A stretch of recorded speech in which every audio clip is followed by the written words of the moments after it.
Hi guys! So ngayong araw lumabas kami. Dito lang malapit sa amin sa kung saan kami nakatira. So basically nakatira kami malapit sa port. Old port ng Marseille. So ayan, kung makikita nyo maraming bangka. Mga lumang bangka actually. Sa mga 1966, 1913, 19... Sobrang luma nila. Ganon. Iba-iba ang style. Ganyan. Tapos, as in, makikita mong matitibay na mga bangka. Ganyan.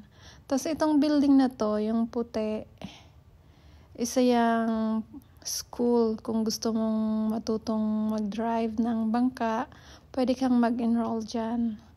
Nagtuturo sila. Ayan.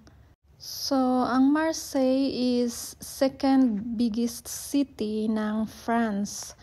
First is ang Paris, second is ito, ang Marseille. Kaya marami ding tourist dito. Ngayong hapon, dahil weekdays, hindi masyadong madaming tao, tsaka medyo hapon na, ang mga tao is laging nasa bars or kaya mga restaurants, ganon. Nagpapahinga na sila. Tapos yung kabilang side na yon, yung mga hilera nun is puro bars and restaurants. Kung makikita nyo. Tapos itong buong side na to is maraming bangka. Is port ng mga bangka. Yung weather is hindi masyadong malamig. Malamig lang siya kapag malakas ang hangin.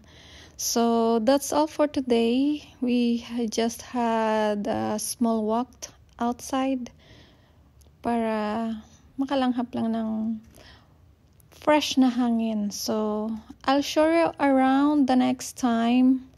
So just watch our mini vlog and videos and stay tuned. Bye!